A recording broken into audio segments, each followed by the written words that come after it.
Well, first off, I want to thank Cpac for doing this, and I want to thank each of you for being here. It's really nice to be here. I love coming to Cpac events. So, welcome to America in the year 2023, where we are destroying the country we love. That's what's happening right here in America. We are destroying the country we love. Now, to be clear, it's not you, it's not me. We're not destroying our country. It's the President of the United States who's destroying our country. It's the U.S. Senate that is destroying our country. It's the news media. It's the Democrat Party, academia, Hollywood, Wall Street, and many of our big corporations that are absolutely destroying the country we love. But it's not just them. Some politicians who say they're on our side are also destroying our country.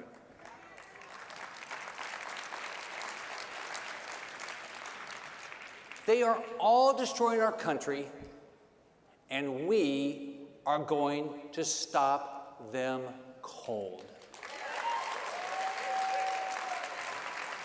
We're going to turn our country around, and we're going to rescue this great country. You can go to rescueamerica.com, and you can see my plan and how we can start. But let me talk to you about a different plan, a corrupt and evil plan. An evil plan you and I could never, ever, ever dream up. But if you did draw up an evil plan to destroy our country, here's what it would look like. First, you would teach our kids that America was founded on evil principles and that we're a racist country. Then you start paying people not to work, so you destroy our country's work ethic. You'd use the Department of Justice, the FBI, the DOJ, IRS to target political opponents, just like any good fascist regime would do. And of course, you'd have to allow our public schools to ignore parents and talk to very young children about sexuality instead of reading, writing, and arithmetic. You would stop prosecuting criminals. You wouldn't punish criminals so that crime could become rampant all across the country. You'd make our military leaders wage war on pronouns instead of scaring the crap out of our enemies. You'd order our proud, fearless men and women in service, men and women, to tuck their tails between their legs and run like hell away from Afghanistan, leaving billions of dollars of military equipment behind to the evil hands of our enemies.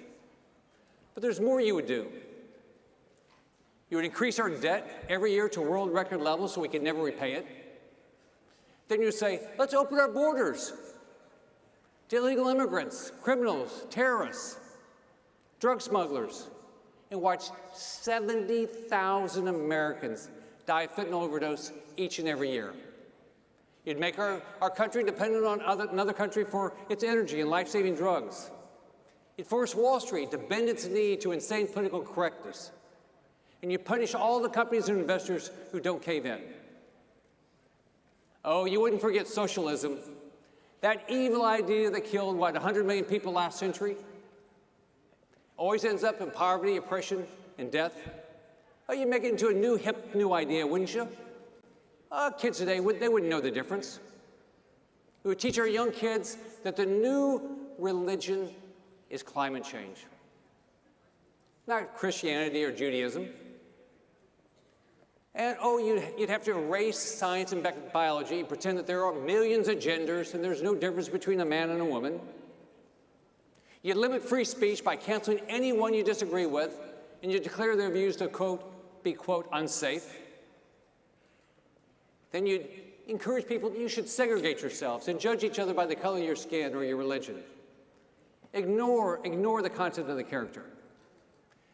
Fine, you'd make sure that the government keeps taking all your money. You would double the size of the IRS, so the IRS would go out and harass every American. And you just spend and spend and spend, never stop spending. Now, isn't that what you would do with an evil plan to destroy this country? Well, you guessed the punchline. That's exactly what the Democrats are doing right now. They're destroying the country we love. So now is the time for some truth. Some people who say they're on our side aren't going to like what I'm about to tell you. It's not just the Democrats in Washington who are destroying our country. You've heard the famous quote, "We have met the enemy, and he is us." Unfortunately, some of the leaders of our old Republican establishment, they've been in Washington way too long, they've forgotten why they came here. They've gotten used to caving into the Democrats. They do it over and over and over. So instead of the Democrats compromising their liberal principles, they roll over and we compromise our conservative principles. Now, you've seen it happens. Republicans come to Washington to change it, but some just stay way too long. They get comfortable. The New York Times pats them on the back and says, "Oh, gosh, you're one of those, you're doing a great job. You're one of those responsible Republicans." Gradually and sometimes quickly, Washington changes them. To fit into Washington, to be part of the club, you have to forget what you ran on. You have to agree that failure is our only option. So you hear them say, we can't balance the budget. We can't stop borrowing. We can't cut waste. We can't have term limits. We can't. You just get used to can't. To fit in, to be part of the club, you got to get used to being, have complete failure. And we can't.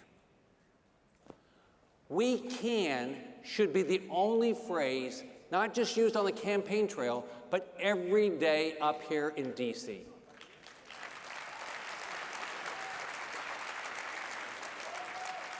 And no surprise here, you've seen establishment Republicans give the Democrats just enough votes to pass left-wing legislation. Now, you remember Biden's so-called infrastructure bill, right? Yeah, that's right. It's really a Green New Deal bill. Big spending, blow up the deficit, inflation. How about the Safer Communities Act? There was nothing safer about it. It trampled on our Second Amendment rights and funded liberal states with the kind of red flag laws that deny lawful gun owners due process. How about the Chips and Science Act that claims to help the U.S. compete against China? That sounds really good, right? In reality, it was a massive giveaway to big corporations that invest in China. There's no guarantee that we're getting any jobs out of this. There's no guarantee they're going to move those jobs out of China. Not much anti-China there. How about last December? $1.7 trillion omnibus bill, full of pork, 7,500 earmarks. 7,500 earmarks. It's the final Pelosi-Schumer spending spree right before Kevin McCarthy took over the House. Added 87,000 more IRS agents and billions and billions and billions of new debt. How about the debt ceiling increases? We did that in 2021 without any controls on wasteful spending. That's only the 78th time the debt ceiling was blown through and the music just kept spinning, just playing, just spin, spin, spin. Now, you've heard up here in D.C., Democrats, Republicans say, you never lose an election by spending more money. That's exactly what's happening. In each of these instances, old establishment leaders from our own Republican Party caved in and gave the Democrats the votes to nail down victory after victory and pass dangerous left-wing policy. And that's why last fall I committed the unpardonable sin in Washington. I challenged Mitch McConnell to be the leader of the Senate.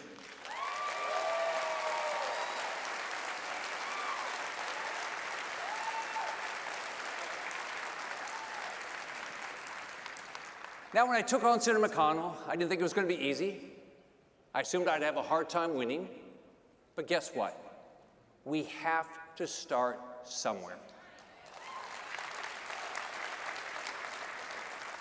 Everybody in Washington said I'm nuts. I might be.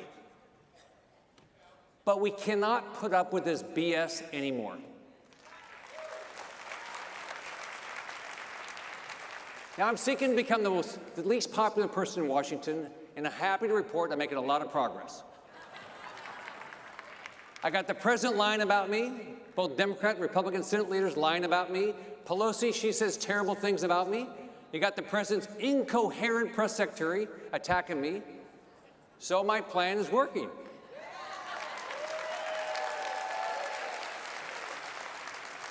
Now, after I ran against McConnell, many people in Washington quietly advised me, you know what? You should apologize for taking on Senator McConnell. Look, you got to let things settle down. We got to get back to business as usual in Washington. Okay, in the infamous words of Conor McGregor, I would like to apologize to absolutely nobody.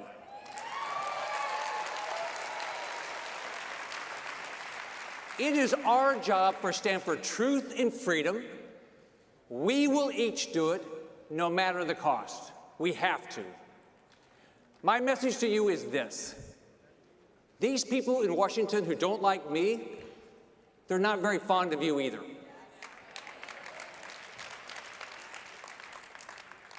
So let's go. This is our country. This is our country.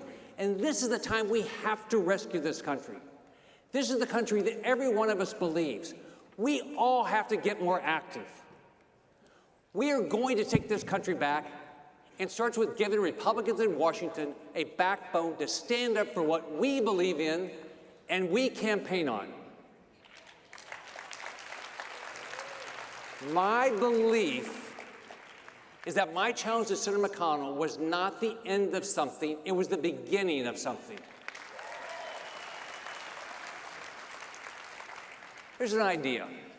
You know, we've got a great Republican Party that stands up for conservative principles all over the country. Maybe we should try having a party like that right here in Washington, D.C. So what's the future hold for our country?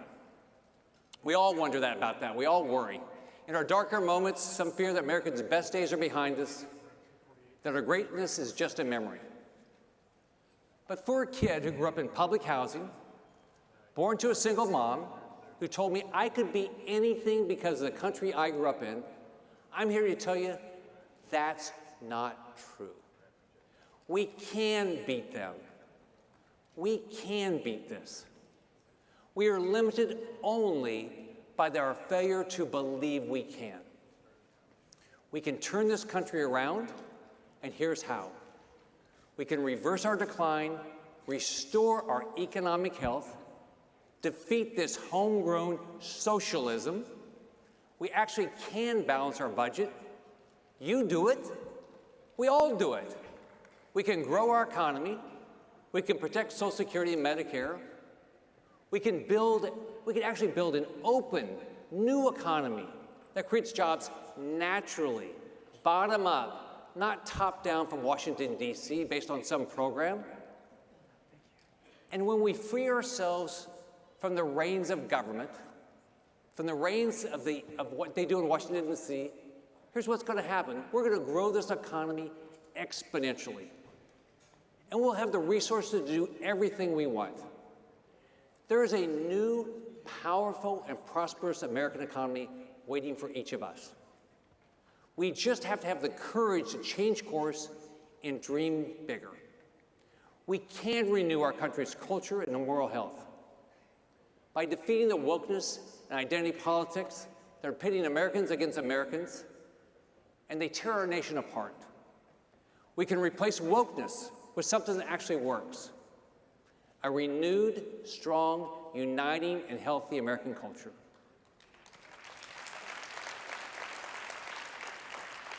A culture that respects our faith in God, salutes the American flag, sings the national anthem, and makes us all one again. A culture that honors one of the greatest forces for good in human history, the miracle called the American family.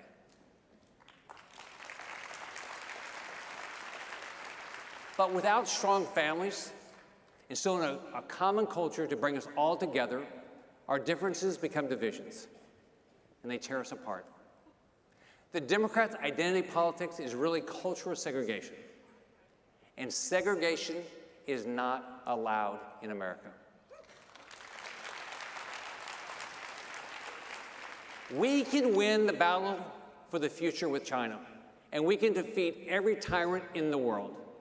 We can renew America's ability to lead. Whether you like how that sounds or not, a world without American leadership is a scary and very dangerous place. Joe Biden projects weakness, and weakness invites the wolves. Weakness invites wars.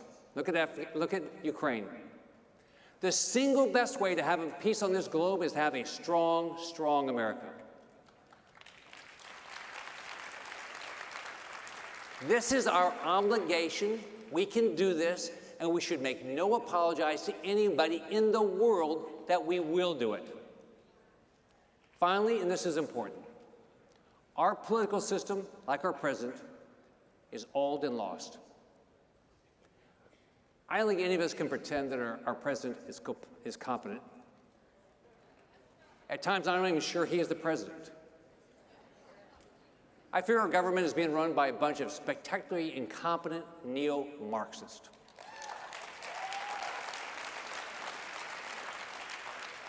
Unelected staffers who write words for his teleprompter. There are science deniers who can't tell you what a woman is. They ridicule people of faith, and they hate the values our great country was founded on. They're hostile to American ideals. Meanwhile, our establishment political leaders cut deals with each other for their own political future, knowing full well that their tired old solutions will keep failing us. They embrace wokeness because they are too weak and fearful to stand up to the mob. It's all fake and phony, and they know it. When yesterday's tired old political leaders call something the shovel-ready jobs bill, you know one thing for sure, there's no shovel-ready jobs in it. The tired old Washington establishment way has to end. It's had its day. They've stayed too long. They've become part of the problem they came up here to fix. On their own, Democrats don't have enough votes to pass their absurd policies. But the old Republican establishment always gives them just the number of votes they need. That has to end.